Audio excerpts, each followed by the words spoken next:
Hello. In this quick video, I'll be making a professional stainless steel pizza peel with affordable tools and easy techniques, so hopefully you guys could do it with me. So to begin with, for the metal part, I'm using some leftover 12 gauge or 2mm stainless steel sheet. This is called 2B finish, at least here in North America. It's the most common surface finish of stainless. It's a slightly reflective, cold rolled, smooth finish. I really like to start with this because you can go in several different directions for graining, and one of which you'll see in a little bit. So after laying out all my cut lines on my part, I'm first cutting these two holes to have the inside corners of the piece be perfectly round.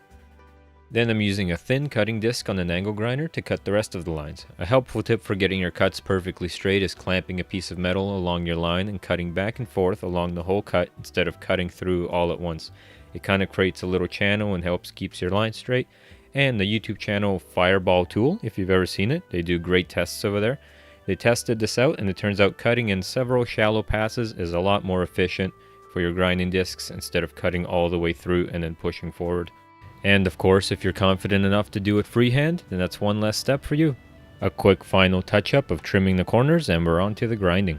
Here I'm just using a 60 grit flap disc to get the blank right to the lines, and I deburr all the edges with a coarse Scotch-Brite disc. In the metalwork industry, something like this will be cut out with a CNC machine in a couple seconds, like a plasma or water jet or a laser, but those machines cost tens or even hundreds of thousands of dollars, so it's nice to know with a little extra time, you can do the same thing yourself with just a little grinder.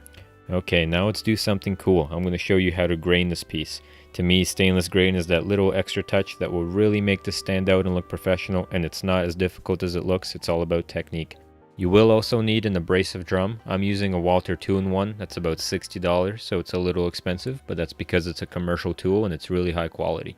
The technique is very simple. Just tuck in your elbows and get as stiff as you can and grind with light pressure across your piece in straight lines, never sideways, with some overlap. Do this until you're happy with the result. The faster you can move, the straighter your lines will be. Let me know in the comments if you want a more in-depth video on stainless finishing. Okay everybody, now it's time to try and add some bends to this. That's a tall order for this thick 12 gauge material, and stainless steel is even harder to bend than mild steel. I think I could have left it flat, but I wanted to try bending it because it makes it that much nicer looking and easier to use.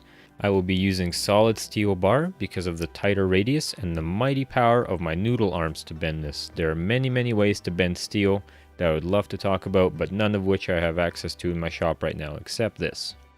The idea here is just sandwiching your part between two pieces of metal, one on top, one underneath, and clamping everything down really hard and applying force. Leverage is your friend here because there's no way I was doing this without those wrenches. I'm also using that digital angle gauge to know when to stop at my desired angle, and I got it within a degree. Bending length plays a huge role in the force required to bend the material, and that shows in the second bend, which I'm able to do with just one hand using the part itself for leverage. And after checking my angles, this one is also within a degree. Not bad for bending like a monkey do. I actually have all the parts in the shop to make a DIY press brake to do these kinds of bends, but the project list keeps getting longer. Good evening travelers, we have left my comfort zone and we've arrived in Woodtown. This is a piece of Murado that I've found in the scrap bin at my local hardwood store, and I'll be making the handle out of it. I'm doing these sketchy cuts on the miter saw just to get the nice red part of the handle out. The plan all along was to use two pieces on either side of the handle, but after trying it I found it way too thick and I actually thought it would look way nicer with the handle grained on top, so I grained it off camera and I'm adding some screws countersunk in here to screw down into the handle. I actually don't have very many woodworking tools. I have that miter saw and I have a very old and angry table saw that tries to bite me every time I use it, so I try not to look at it. I used my trusty angle grinder to get the handle as close as I could, and then a trim router with a flush cut bit to get the handle nice and round, and then I chamfered the bottom edges and sanded everything smooth. The handle actually turned out really comfortable, and I'm happy I didn't put another piece on top. I think it looks a lot better this way. I'm just sharpening the end so it's easier to scoop up pizza. Now with all the power tool stuff being done, it's time to peel off all the protective tape. When I bent that section, it kind of smushed the tape and tore it a little bit, so it was harder to pick off there and left some adhesive, but I just used some acetone to wipe everything up.